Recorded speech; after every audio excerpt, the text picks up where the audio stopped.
I want to thank you all for coming this evening. My name is Jim Doty. I'm the founder and director of the Center for Compassion and Altruism Research and Education, which is part of the School of Medicine here at Stanford. My day job is I'm a professor of neurosurgery here, and that does take up a little bit of my time. One of our missions is to study through neuroscience, psychology, compassion and altruism, as well as empathy. What we have found out, and the reason I believe this is so powerful, is the work of us here and at other institutions has shown how profoundly compassion has an effect on your physiology in a positive way. But this is not only compassion for others, it's compassion for yourself as well. And so part of what we do is research-based.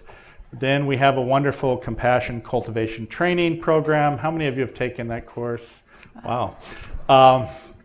Which is now taught all over the world. And we just finished, I think this week, the 9-month compassion cultivation teacher training program, which is exciting. And this sort of populates the world with people who are promoting this work and teaching people how to cultivate compassion within themselves.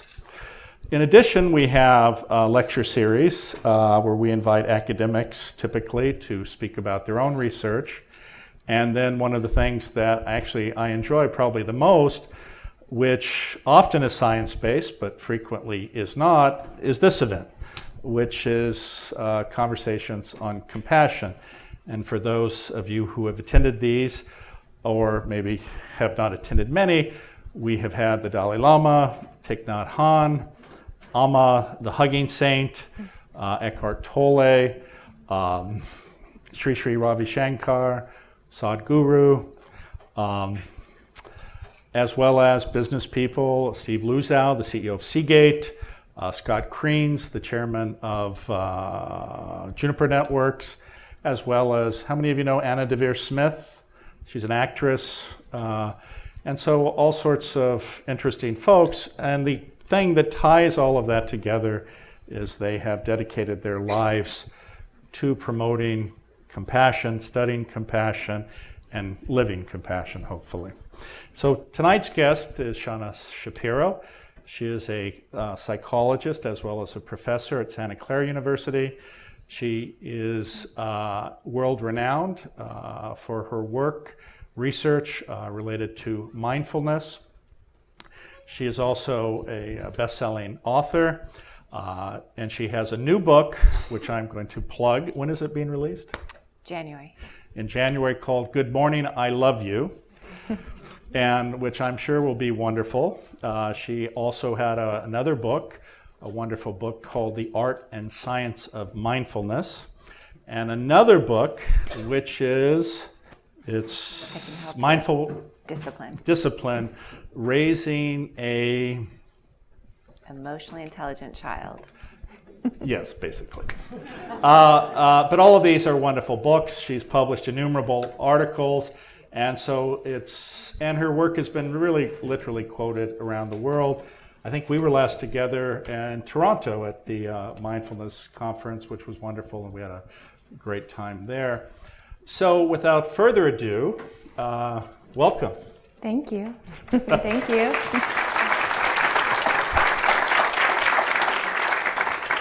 So one of the things that I typically do, because who we are today is a manifestation of our past. That can be, of course, good, and it can be bad.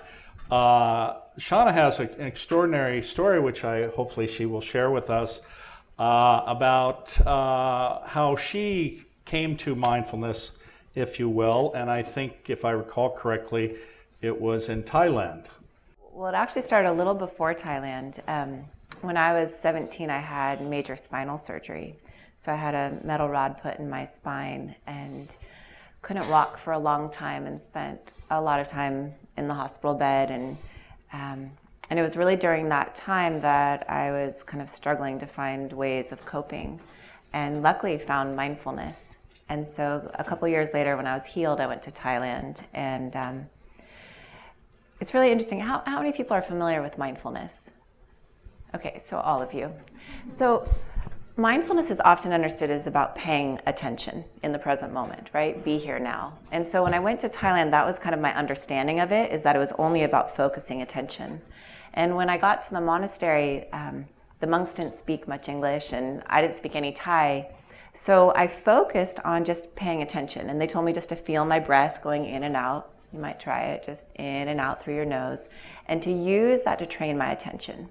And so I began. And what do you think I noticed? My mind wandered off, right? And so I'd try harder and it would wander again. And so I started judging myself because I was really frustrated. I thought meditation was going to be this like peaceful, beautiful experience, right? And instead my mind was going all over the place and I couldn't control it. So I'm sitting there judging myself and so frustrated, and, you're a fake, why are you here, what are you doing? And then I even started judging the monks around me. What are they doing? Why are they sitting here doing nothing? Fake. Yeah, they're faking. They should be out in the world. And then a monk from London came who spoke English. And as I shared with him my struggles and my frustration and my impatience, he looked at me and he said, "Oh dear, you're not practicing mindfulness. You're practicing judgment, impatience, frustration." And then he said 5 words that I've never forgotten. He said, "What you practice grows stronger." What you practice grows stronger. We know this now with neuroplasticity, right? Our repeated experiences shape our brain.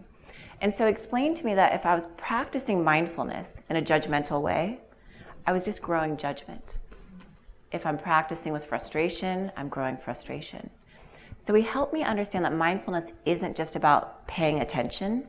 It's about how you pay attention with an attitude of kindness and curiosity.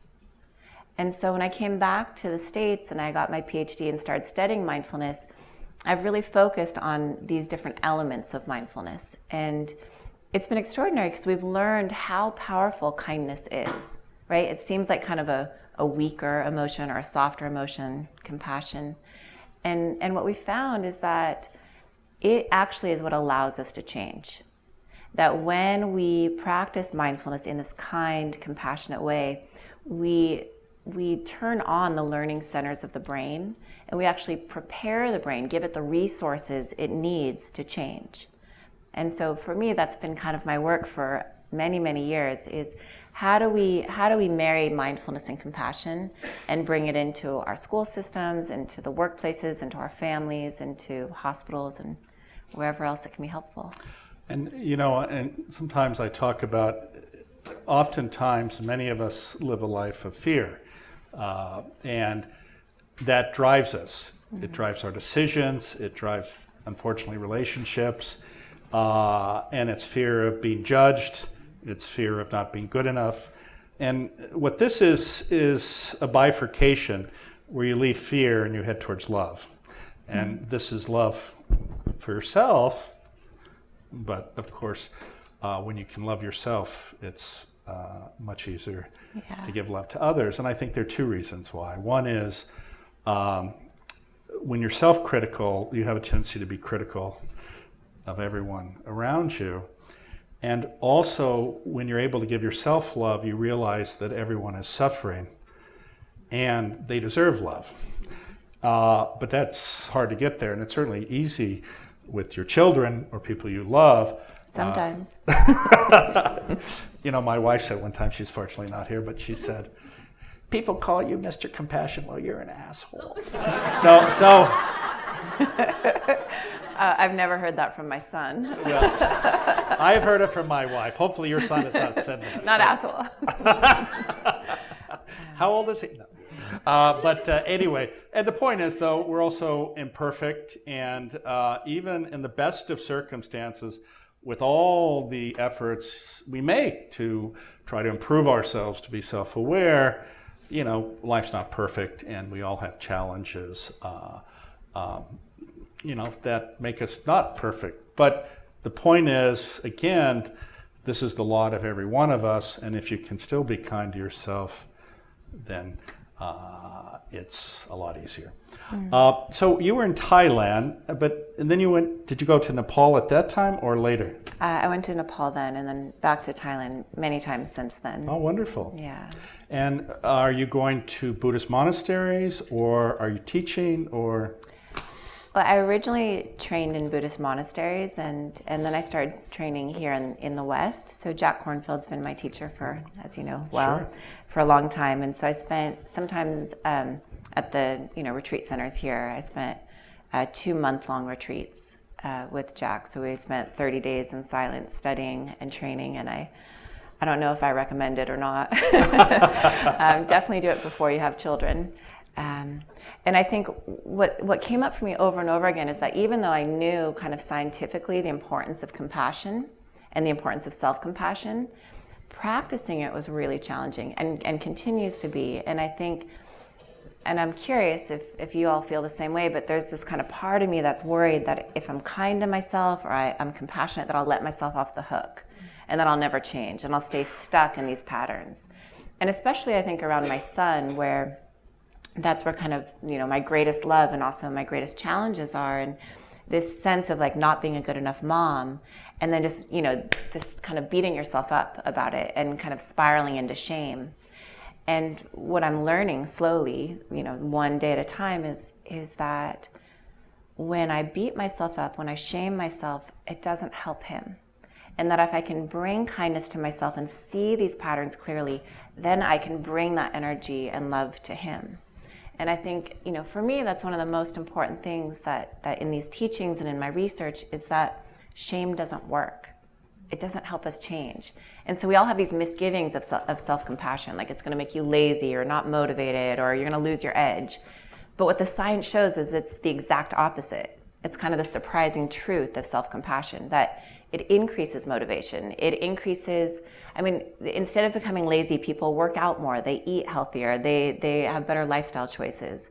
And so what I like to share with people is really the science, because I think you can tell people it all starts with self-love and they roll their eyes, right? So I usually go in with the science and then there's practice. Practice, for me at least, practice is the most important thing. And we're practicing all the time. We're not just talking about going off to meditation retreats or going to monasteries. I'm talking about right now, noticing where your mind is, right? Noticing the quality of your attention, noticing your attitude, right? Are you curious? Are you open? Are you judging? Are you excited? And then we don't even judge that. It's all welcome. One of the things I do, and I'm a neurosurgeon, and my job can occasionally be stressful. But I find that what I try to do is, if I'm having a particularly stressful moment, that's actually a wonderful reminder to just step back for a minute or two, and again, focus on your breath and sort of get back into that space where you're trying to live your intention. And I think that you can also, once you get into this, you also try to, every effort you make is to sort of be in that place, hopefully, and always try to stay there without getting lost in your negative self-talk sometimes. Maybe you mentioned Buddhist monasteries, and I think what we call mindfulness in the West comes from those practices, but one person's mindfulness may be different from another person's. And maybe you can just give us the working definition that you use, and maybe even from your perspective, the history of mindfulness in the West. Sure. Well, I really appreciated you brought up the word intention, because intention is fundamental to mindfulness. Intention is really knowing what your purpose is, why you're doing what you're doing. And with regard to mindfulness, intention has to do with why you pay attention, right? Attention is our most valuable commodity. It's the most important resource we have. And so really being clear on where you want to put your energy, your attention, your focus is essential. So mindfulness has 3 core elements. Intention, right? Knowing why you pay attention. Attention, focusing your attention in the present moment. And then your attitude, this attitude of kindness. And so these 3 elements cut across all culture, all religion, and even though I was trained in a Buddhist tradition, and even though a lot of mindfulness stems from it, mindfulness can be found in every single one of the wisdom traditions, in every single religion, because it's about being present, being kind, and having these values of compassion. And so when we teach mindfulness in the West, I think it's really important for people to understand that this is not a Buddhist practice, and it's not limited to that. In fact, I worked at the Cancer Center for 5 years, and I worked mostly with women with breast cancer. And a lot of the women were elderly women, very, very devout Christians. And when they found out that I was going to be teaching them mindfulness, there was a little bit of a, what? And one of the most beautiful things that someone shared with me is she said, mindfulness has deepened my connection to God and taught me how to pray, right? So that it's woven into all the great religions. I mean, Thomas Merton and Father Keating, and there's so many incredible inspirations. And so mindfulness is just a human capacity, right? It's paying attention with kindness and curiosity every moment. I was fortunate before Father Keating died, and he was sometimes called the father of centered prayer movement. Right. And I think when I was with him, he was 90 or so. And it was really quite extraordinary, because there is this tradition that's, I think, found in almost every religion. And how many of you know Karen Armstrong? Most of you say Karen, right? Don't say that to Karen, because it's Karen. And actually, Karen has been a guest of ours, and she's a dear friend. She founded something called the Charter for Compassion. But she won the TED Prize in 2008, and as part of that, she started the Charter for Compassion, and she got 19 spiritual and religious leaders together, and to see where is the common ground. And the common ground was compassion and the golden rule. And in fact, I had the joy of being the vice chairman of the Charter for Compassion for many years, and have traveled with Karen in different places in the world.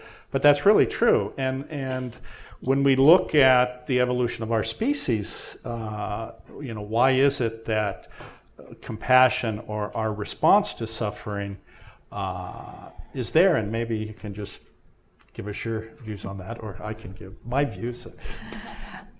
I'd love to hear your views, but I think compassion, Dacher Keltner wrote that great book, Born to be Good.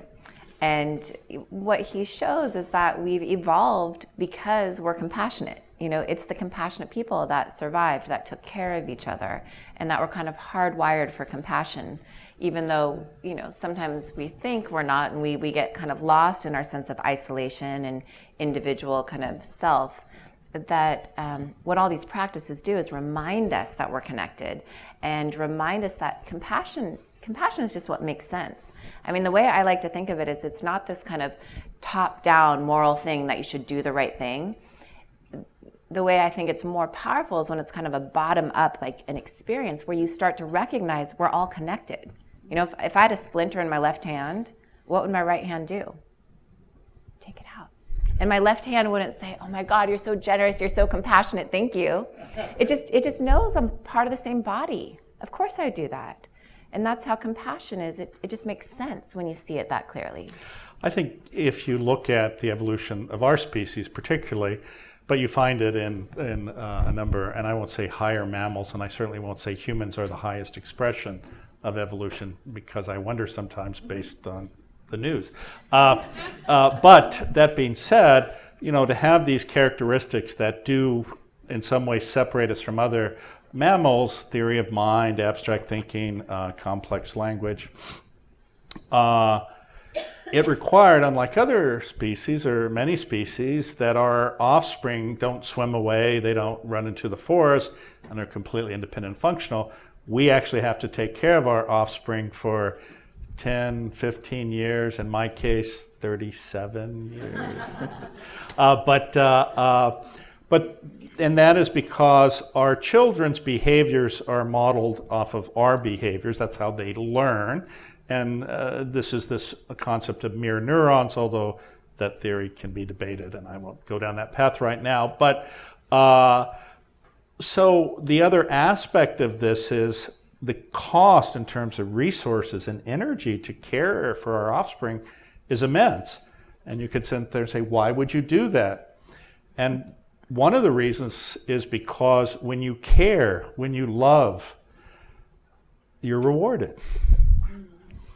And this is where oxytocin and other neurotransmitters in our nurturing pathways occur.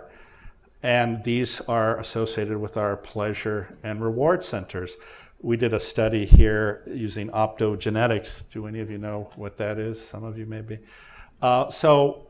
We actually, and this is a technique where you can actually put in neurons certain that are along certain pathways, these molecules that will actually turn on and off the neuron in certain wavelengths of light. And you put a single fiber optic cable in the region of this pathway, and you turn on a wavelength of light, and it can turn on or off the neuron.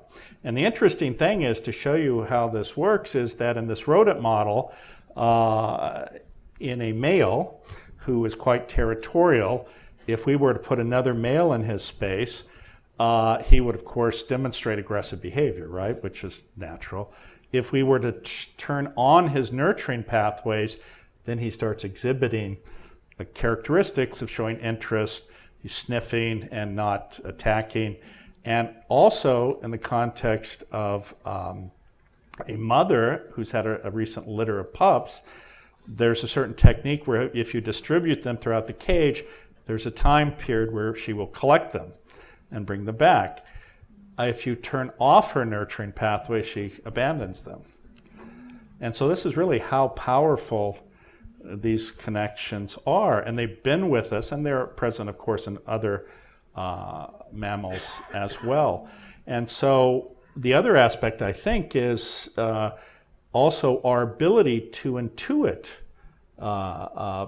people's emotional states through microfacial expressions, through body habitus, sometimes through smell, sometimes through vocalization or tonation.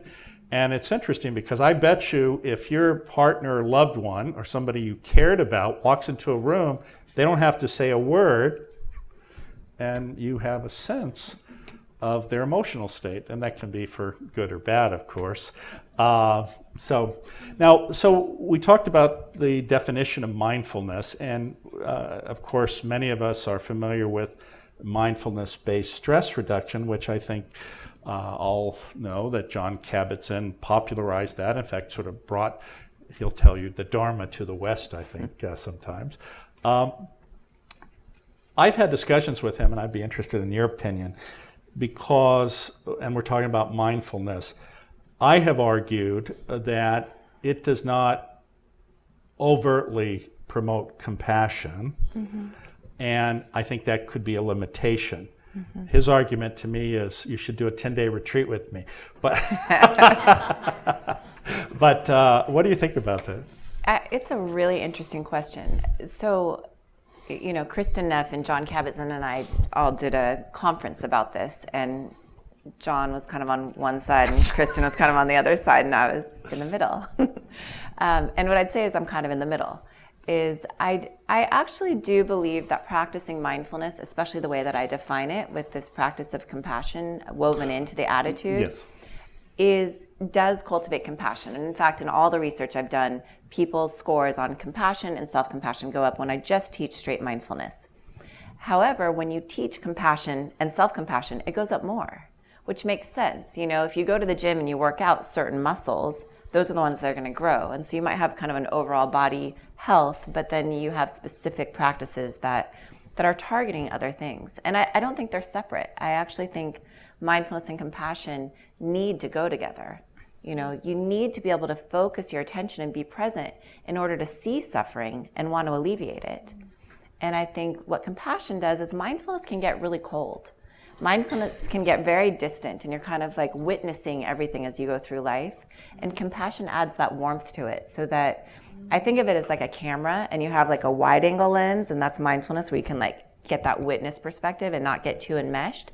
And then you have that zoom lens where you can go right into it and actually feel the intimacy of your present experience? Yeah, it's interesting because I've spoken to some hedge fund managers who are very mindful about making money, but they're not compassionate. Mm-hmm. And I think this is one of the dangers, is that without, I think, the explicit side of it, and actually our compassion cultivation training has those 4 parts, which the third and the fourth, I think, are the self-compassion and then compassion for others. And I think that is the strength of it. I call it mindfulness plus. But I think that's right, because I have met some very ruthless people who brag about their ability to stay focused when they're making money or doing other activities which I would not promote necessarily. And it can create a selfishness. Mm-hmm. And unless you really focus on this other aspect and become more self-aware. Now, I think the good news is, and we were talking about this a little earlier, I was moderating a panel at something called the Milken Global Conference. Have any of you heard of this? So remember Michael Milken? He was he went to jail, he paid a huge fine. He was still left with $1 billion or so don't feel too bad for Michael. But he's still a very powerful player internationally, and he has this conference where he brings people together, and they focus on a number of topics. They focus on cybersecurity, they focus on Bitcoin, they focus on a whole variety of areas in finance. But interestingly, they have now recognized some of these issues of stress, anxiety, and depression, this epidemic that we're having that is affecting schools, the healthcare environment, businesses. And they may look at it more pragmatically and how much is it costing me as a business, but they're looking at this. And we did a panel on actually mindfulness. And imagine sitting in front of this type of group of people, and I'm talking about fear and love and opening your heart, right? But the amazing thing is, subsequent to that conference, I got tons of emails from people who are themselves suffering in these types of environment. So I think that there's becoming more and more awareness of this, because I think we're having an epidemic in all sorts of areas, and maybe you could just give me your thoughts and as to maybe why. Yeah, well, you made a few really important points. I mean, one is the concern that mindfulness is becoming commodified, and that it's being used as a weapon to make money, and it's even being used in the military actually to train our soldiers. And I think there are concerns, and I think that helping people come into the present moment and become more self-aware is only for the benefit. It's interesting because one of the studies that we recently did was with college freshmen, and we are interested in increasing their ethical decision-making and ethical behaviors. And so the idea was, if you just practice mindfulness, but you don't teach them about ethics, you don't teach them not to drink and drive, you don't teach them that maybe they won't learn that because you're just teaching them about paying attention. So we had one group that was just a mindfulness course, which I taught, and then we had one group that was an education that taught them, about what are ethical decisions. So we learned a couple things. The first thing, this was at Santa Clara University, a Jesuit university. The first thing we learned is that college freshmen are unethical. They drink and drive, they cheat, they have unsafe sex, and my provost was horrified at my research. He was like, God, you can't publish this. But what was interesting... Except anonymously. Anonymously. Yeah. At Stanford. Yeah. Those students. Well, I would assure you it's worse here. Quite possibly. Because we have no ethical moral framework here. So we did the study, and what was interesting is that in the education group, we talked to them about the dangers of drinking and driving or the dangers of unsafe sex. In my class, we never talked about it. I just taught them, how do you pay attention with kindness and curiosity to what your behaviors are and what the consequences are, and keep listening, keep listening. And what we found after 8 weeks is that the mindfulness course had significantly better ethical decision making than the other course, which was surprising, because you would think you would have to be specific. And so for me, that lends a bit of support to saying, this practice is powerful and it will lead to wisdom, and I think wisdom leads to compassion. I think it maybe is a slower route, and so I always teach both. So I'll teach, metta, loving kindness and compassion practices, and then I also teach mindfulness, and I think they go well together. Oh yeah, absolutely. I'm very committed to both the science and the practice of understanding mindfulness as a whole package, and not just as an attentional skill.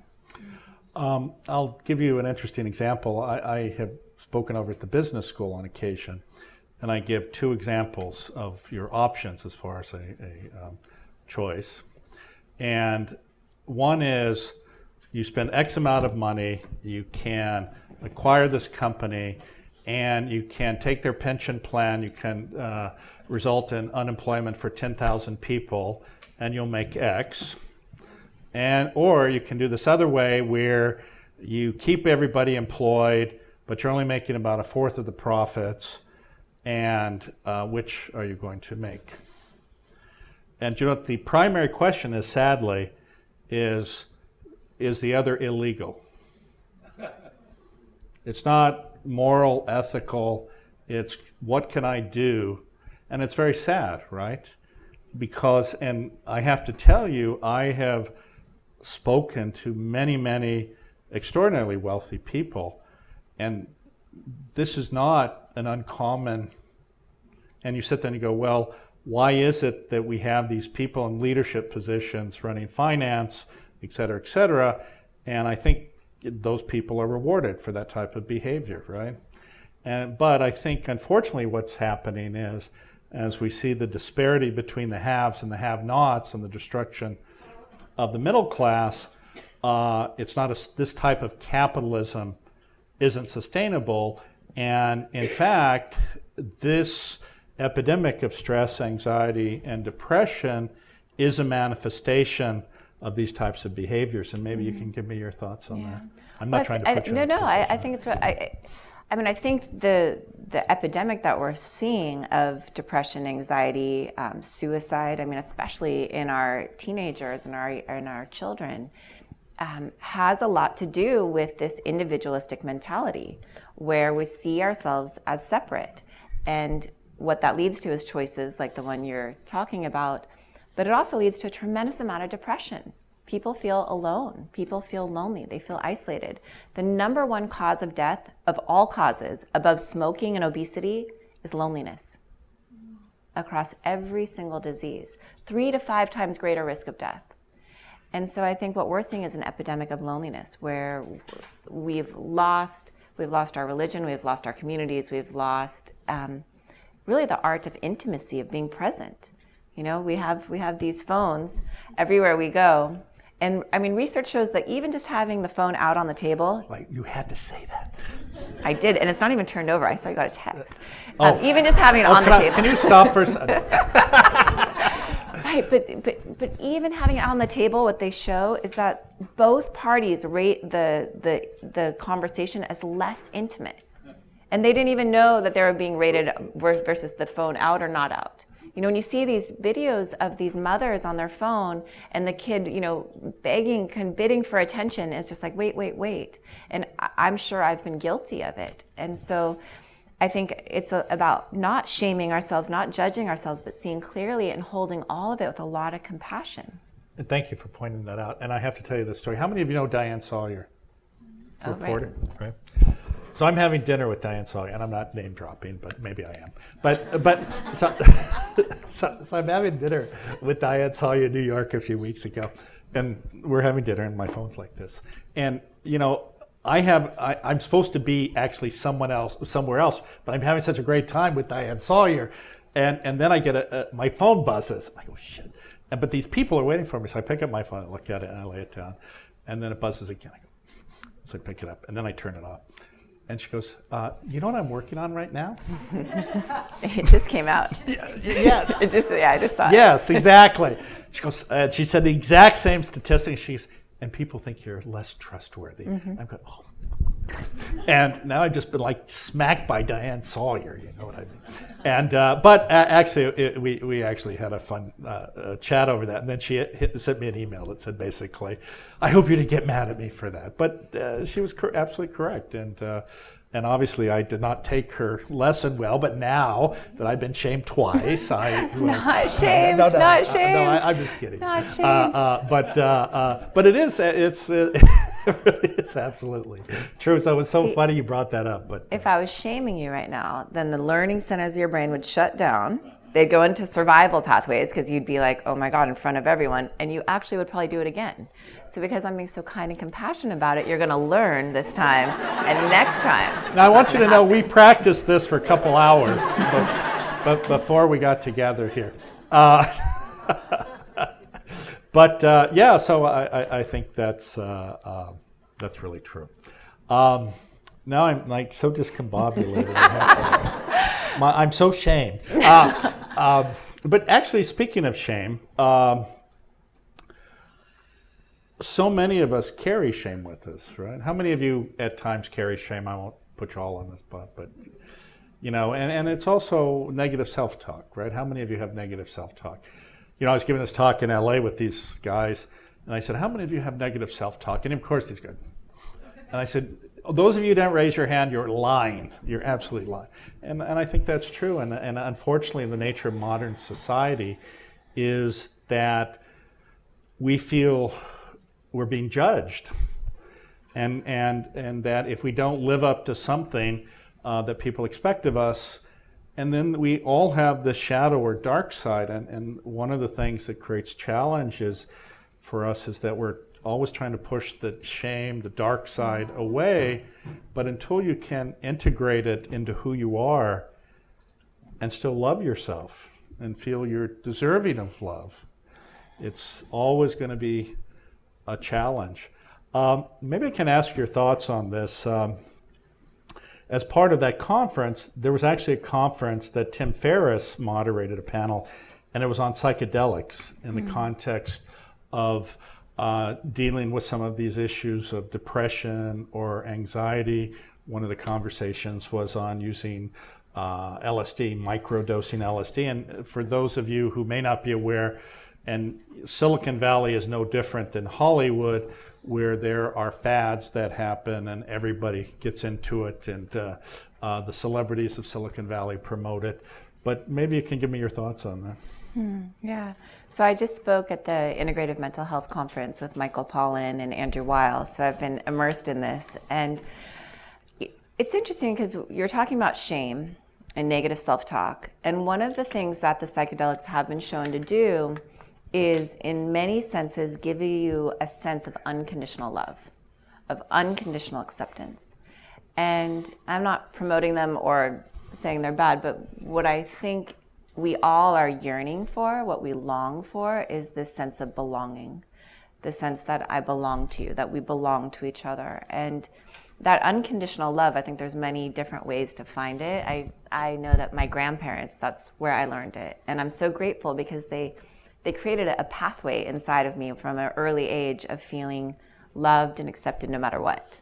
And there's many other areas of my life where I didn't feel that way, but I recognize it. And so I think one of the things that the psychedelics do, and especially, you guys are doing research at Stanford with MDMA and post-traumatic stress disorder, is that they create that environment of unconditional love where then you can go into trauma.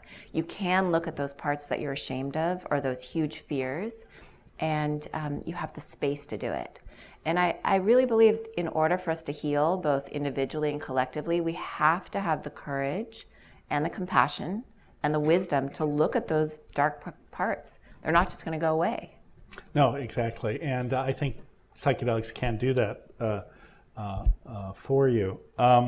And so can just loving relationships. So can just intimacy, just right in the present moment. And I think part of self-compassion and self-love is an individual journey. But I'm also learning it has so much to do with being retaught your own loveliness. There's that beautiful poem by Galway Kinnell, and he says, the bud stands for all things, even those things that do not flower, for everything flowers from within of self-blessing. But he said sometimes we need to reteach a thing its loveliness. We need to tell it in words and in touch, it's lovely, so that it can flower again from within. And I think that's what we do. I'm a clinical psychologist, and I feel like that's what I do with my patients, is just say, I see you, and you're beautiful, and you deserve love.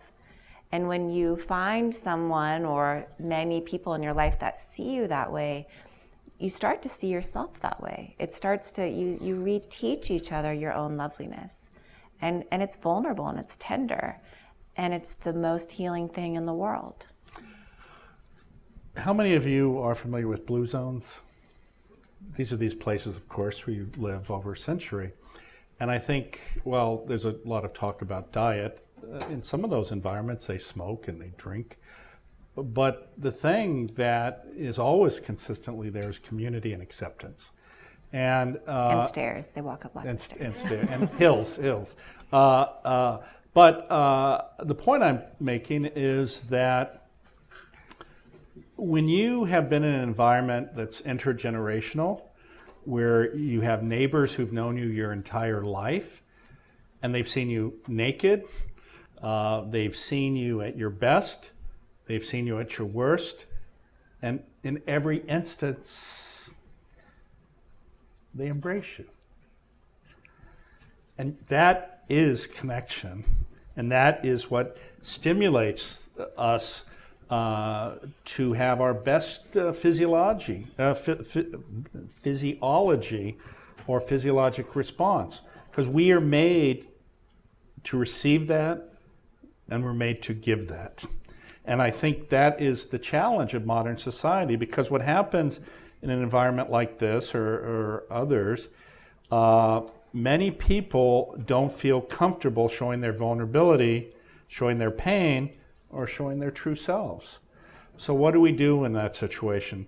We go around and we carry a projection of how we want people to see us. It doesn't show the flaws. We don't want people to know that we're suffering, we're in pain, we're having difficulty. And when you cannot show that vulnerability, you cannot truly connect. And you cannot get all the wonderful benefits of connection. And in fact, for those of you who've come to events I've done, I will periodically tear up or whatever. But every time I do that, I just look at the audience and everybody, right? And the reason is because all of us want to be like that. We all want to be given permission to love, to care, to be vulnerable. And as soon as you do that, your physiology shifts and you're not fearful, you feel loved. And this is why, people say, and I know you've been in the presence of His Holiness and other spiritual and religious leaders, when you're in the presence of an evolved spiritual leader or religious leader, this projection goes away and you're just filled with love and joy. And it's the most extraordinary thing in the world. And you can see why people chase after these people and want to be in proximity, because you just feel elevated, you feel liberated, you feel released. And it's an incredible joy to be like that. And the extraordinary thing, I think, is that each of us has the capacity to give that gift to other people. Mm-hmm. But like you were saying, It takes practice. I was going to say, that's how I feel around my partner every single second, is how you described with the Dalai Lama, that sense of total unconditional acceptance. And then it brings out the best in you. And I think for me, the real beauty of this path is that you can begin again in any moment. That I've had a lot of trauma in my life and a lot of challenges in relationships. And I think the beauty is that it's never too late, right? That no matter what your past, no matter what your circumstances, you can begin again. And that's really what neuroscience and neuroplasticity is teaching us, is that we can create new pathways. We have choice. We can pivot in any moment out of the kind of negative talk or the shame or the negative pathways, and we can grow these new pathways. And it takes time and it takes effort and it takes a lot of courage, but it's possible for everyone. And there's a wonderful quote from Kabir. He says, "Wherever you are is the entry point." Right here, wherever you are, you start right now. And it's just so hopeful. No, I think that's exactly right. And the challenge, though, for each of us is to believe it, right? And I think that so many of us live with this burden of negative self-talk, or a burden that we've carried since childhood. And, this is the power of words sometimes, right? Somebody has told you something and you have believed it. Mm-hmm. And when that happens, you have given your power away. Right? And I think to regain your power, you have to understand how powerful you really are, but you have to truly believe that. And as soon as you sense that, everything starts changing for you. I was giving a talk to a group of nurses, actually, and we were talking about some of these issues, and this woman stood up and she was just in tears. And she said, and the woman was in her 50s. She said, "My father told me I would be nothing. Nothing. That I would never be anything." And so this woman, her whole life, she's 50 now, she's telling this story because that's still sitting there. Right? And so she gave her power away to her father, and that image and that story her whole life. Yet imagine, instead of that narrative, her father said to her, "I love you. You can do anything." How do you think she would be telling that story? Right? And we have to be careful, because people around us listen to our words. And they have power. So I would tell you, hopefully, to think about this, because oftentimes one of these statements will sit with somebody their whole life. Yet if you phrase it the other way, that is a joyous, wonderful gift that you've given to someone. The other thing that I just want to mention, and maybe you can comment on, is Viktor Frankl. How many of you have read Viktor Frankl? We have all these educated, smart, self-aware people.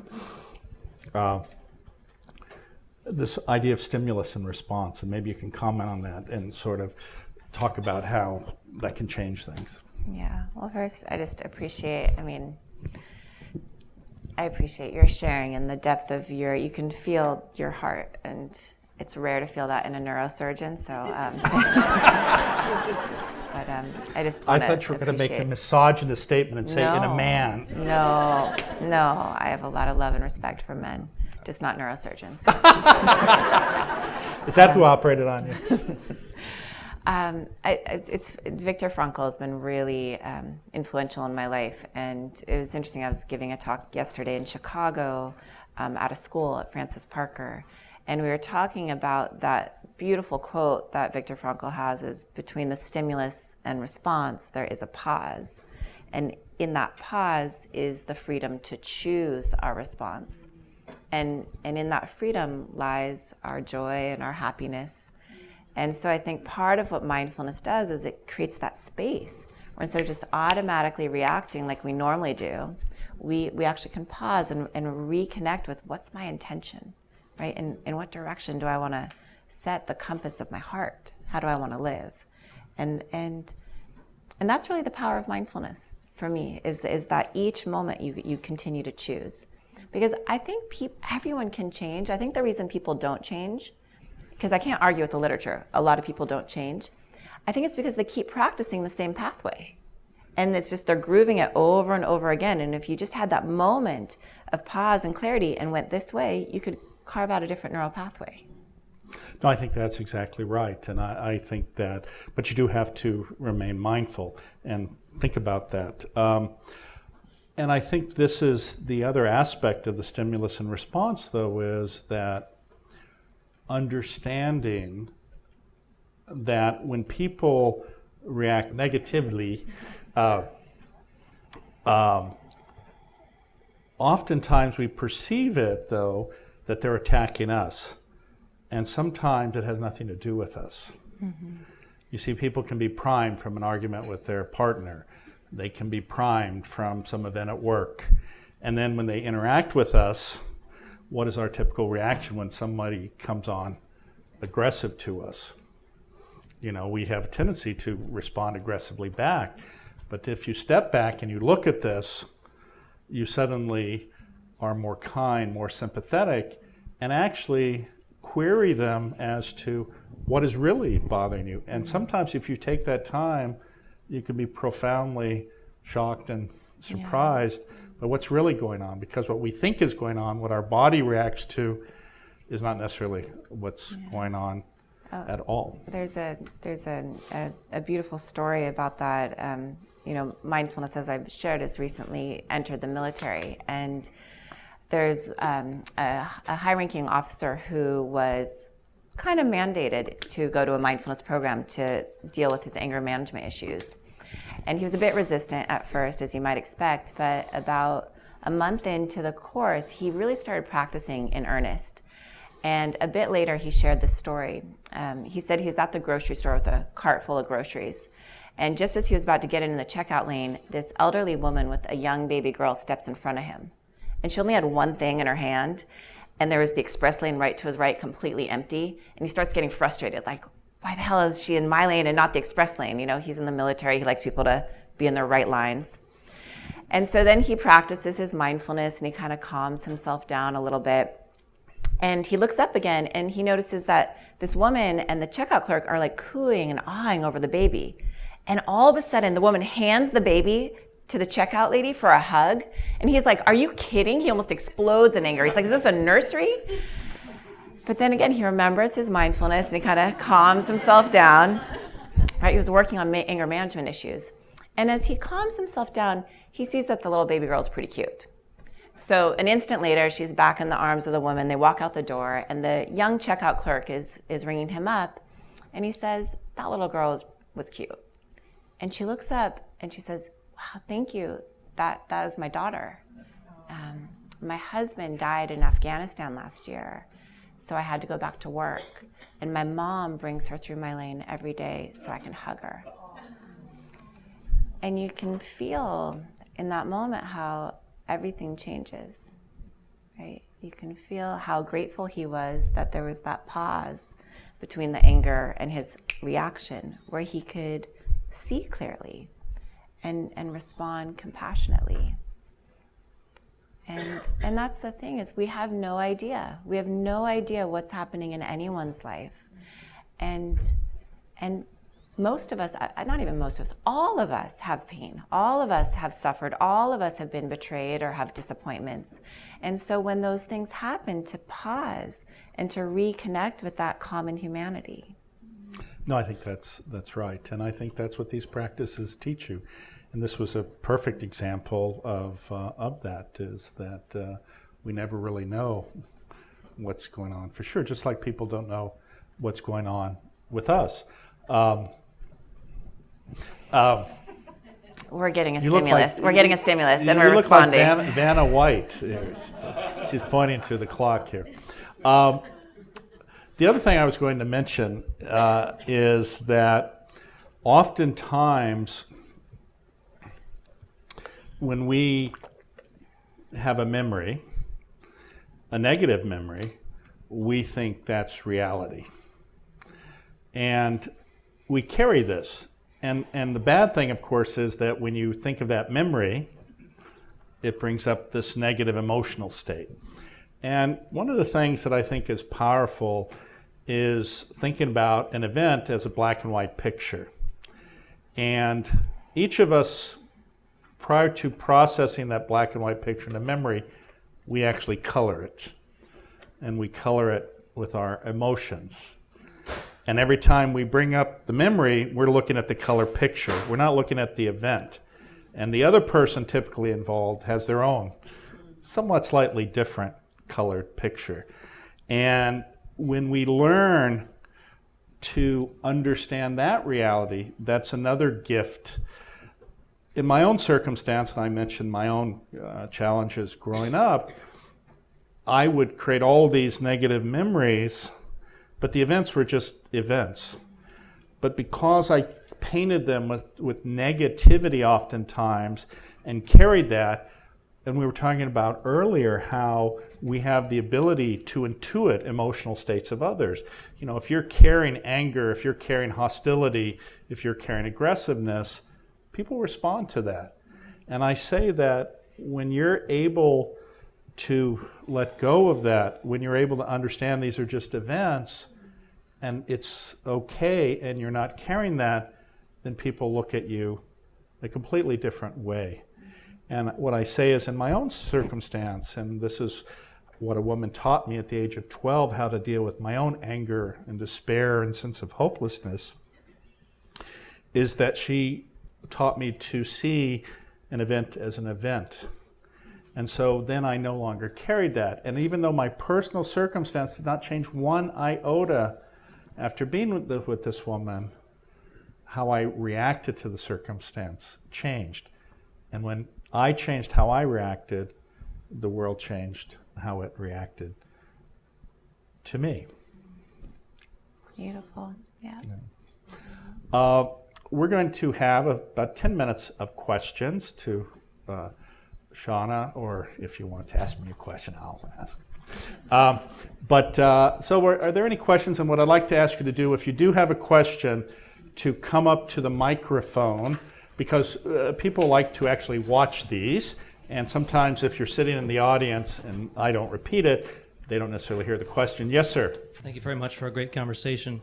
You mentioned the importance of mindfulness and compassion together. I was wondering what your thoughts were if mindfulness helped preclude the likelihood of compassion fatigue. That's such a great question. Thank you for that. We were actually talking about it earlier. Do you need me to repeat it? So he asked, he said, mindfulness and compassion are such a wonderful kind of in combination. Could this help reduce compassion fatigue? And so a couple things, because I'm really interested in compassion fatigue. In fact, I've spent a lot of my career studying mental health professionals, doctors, nurses, and burnout. And so we've learned a couple of things just recently, and we were talking about this just before the talk, that Tanya Singer and her lab in Switzerland and in Germany have shown that compassion and empathy look very different in the brain. So compassion actually fills us with positive emotions. It lights up our reward center because we're caring about someone. We're saying, I want your suffering, I want to help you. Empathy lights up the pain centers, right? You see someone stub their toe and you're like, oh, ow, right? So it lights up the pain centers. So compassion fatigue is actually a misnomer. It should be called empathy fatigue. You can't get tired from too much compassion. It is filling you up with love. So empathy is the gateway for compassion. We need to understand someone's suffering. And then what we need to learn how to do, and this is why your work is so important, is we need to learn how to transform that empathy into compassion so that we move into more positive emotions. And then it protects you. It's like I train therapists, I train master's level students, and I say, this is your protection suit, is your compassion. That numbing yourself actually requires a ton of energy and will burn you out. But if you can learn to truly care and be vulnerable enough to let yourself feel it and then feel your love for that person, you won't ever experience burnout. Yeah. And I think it's being vulnerable and being able to be self-compassionate. Mm-hmm. The reality for many people are in the giving professions is, frankly, many of them are damaged, right? And what's happening is they want to assuage their own pain, and they think it's assuaged by showing love and caring for others. But oftentimes they're not dealing with their own pain. And so I think a critical part is self-care and being compassionate to yourself. And when you can do that, then you can really embrace the others and feel all of the positive energy. Certainly within the medical profession, and here at Stanford, if you look at the levels of burnout, I mean, a huge percentage of medical students are on antidepressants. A huge percentage of physicians here are in therapy or on medication or are going to retire because the burden for them oftentimes is so heavy. And it's because of this. And sometimes you also, and this is, maybe I can just comment on this, mindfulness, this compassion training does not solve the problem of an unfair system that you work in. You know, if every day you're traumatized and are at war essentially, yes, it can take care of some of these issues, but that daily burden, and this is in some ways part of the problem too, is, you know, if you're in poverty, you're going to school, if there are too many kids in the class, if you have disruptive kids, if you have bullies, if you don't have very good teachers, if you have a home life with alcohol or drug abuse or violence or mental illness, you know, how are you expected, with all the mindfulness in the world, to overcome this? Or if you're in a hostile work environment, or, you know, you're overburdened. I mean, look, I'm probably the lowest paid neurosurgeon. And I that's true, actually. But the reason is because I don't care how many patients they tell me I'm supposed to see. I don't care how many RVUs, which is our relative value, is how we get paid. My job is to be a doctor. If it takes an hour, it takes an hour. If it takes 2 hours, it takes 2 hours. Versus them saying, geez, every patient should only take 15 minutes. How is that even possible, right? And it's because you have a structural system that profoundly is not fair. And that's the problem with medicine today. Thank you. Yes, sir. I need to do a jargon check. I have read that Brene Brown says we are hardwired for struggle. And you've just shared with us that we're hardwired for compassion. So while we have both of you here, could I get an idea of the neurophysiology of hardwiring and the neuroscience of hardwiring and how that saying kind of works with our nerves? Here's the thing is, yes, on some level, stress is good for you, struggle is good for you, because that's how we grow, that's how we gain wisdom, that's how we gain insights, and actually, with the right amount of stress, that's how you succeed. The problem is when it's chronic and it's overwhelming, and you don't have time to recharge your batteries. You don't have time to have self-awareness. And so she is absolutely correct in that, but she's not talking about excessive struggle, she's talking about reasonable struggle. And so I think that's the difference. And the wonderful thing is when you do struggle and you succeed and you're able to overcome, it does strengthen you and actually makes you happier because you realize these abilities you have. But it's when every time you try, you fail. Every time you're knocked down, you know, that's I think, where the problem lies. Yes, ma'am. Yeah, I was wondering, you know, we were talking about vulnerability and, you know, being in your truth and everything. But if, let's say you, more than anything, you want to relate to other people and feel, you know, the community, but if you speak honestly, there's a lot of feeling of unworthiness or fear or sadness, and it's such a turnoff.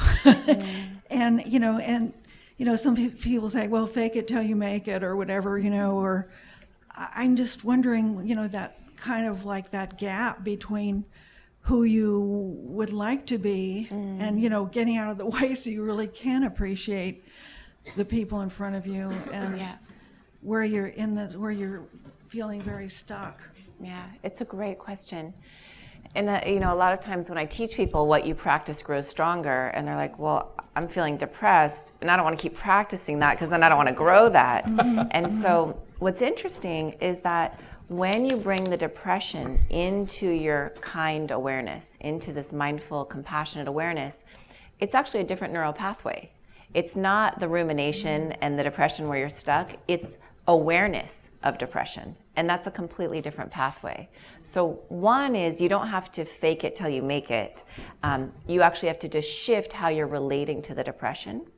So that answers that one piece. The second piece is when to be vulnerable, right? And there's that dialectic between being authentic and also recognizing maybe when it's not safe or not appropriate to be vulnerable. And I think, again, that's where mindfulness really supports me in feeling into a situation. And how much am I ready to expose? You don't need to kind of throw everything out on the line. I think some containment is good. I think where you really want to make sure is safe is inside here, inside your own heart, so that you can be fully honest and fully vulnerable with however you're feeling. Yeah. Thank you for that question. Yes, sir. There's this common teaching that pain is created when you're not accepting reality as it is. But I'm kind of struggling with the acceptance part, where I'm looking for also agency. Because if you're just accepting, where is that driving force that make you kind of act? And we know it in our life, like that's usually the force that drives us every day. Yeah. So how do you make those both kind of consolidate? How do you consolidate them both? That's great. Well, it's a wonderful question. So he said, when we resist something, it creates pain, and what I would say is that when we resist pain, it creates suffering. And from the mindfulness lens, pain and suffering are different. So pain is a part of life. Pain is constant. We're all gonna get sick. We're all gonna grow old. We're all gonna die, and so is everyone we love. Sorry, that's part of the Buddhist teaching, but it's true. So we have pain. How much we resist the pain will determine how much we suffer. Okay, so pain is a constant. So there's this wonderful mathematical equation that Shinzen Young taught me. It's suffering, S, equals pain times resistance. And however much I resist the pain, I'm going to suffer. So that's the teaching. But then your question comes in that's so important. But if I don't resist the pain and I just accept everything, how am I ever going to change? Right? How are we ever going to change the injustice in the world? How am I ever going to change in my personal life? And so here's the key for me. Acceptance does not mean passive resignation. Acceptance means you see clearly what's happening so that you can respond effectively. In fact, the word mindfulness means to see clearly. So we want to see clearly so we can respond effectively. And what I've found in my life is when I'm resisting a situation or I'm kind of forcing it or pushing it, that actually doesn't help resolve it. But when I finally let go and I trust in something bigger and I see it clearly, then all sorts of support and resolutions come. I would also say that one of the challenges for us too is there's a difference between wanting something or striving for something and the goal. Suffering also is when you don't achieve the goal you think you should achieve. And so you sit there and you say, I failed, I didn't do this. But the key is not to be attached to the goal, the key is to be attached to the path. And I think that's where a lot of people, because there are always going to be things that they don't end how we wish them to end. But if we respond and we do the best we can within the context of who we are and our resources, et cetera, and then say, well, that's okay, I tried. Because, especially type A people, and, you're always going, I want to do this and I want to do that. But one of the things, I've recognized is that's not going to happen. And there's some things that do work out, and I'm thankful. And this, in some ways, is the nature of equanimity, right? Because, it's wonderful to have these ups. I did it. This is fantastic. I'm empowered. I can change the world. But this is not where you learn, and that's always transitory. And the other part is the down parts where we're in pain, we're suffering, we're struggling. But when we distance it with time, what is the reality? You didn't learn the great things here, you learned them here. And in fact, this response to this other question earlier, which was struggle, okay?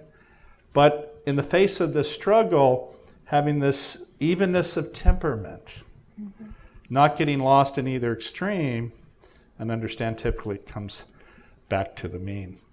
So unfortunately, I'm sorry, but I think we're out of time. Will you forgive me? Thank you all so much. Shauna, it's been such a joy. Thank you. It's so fun. And we will hopefully see you in the fall.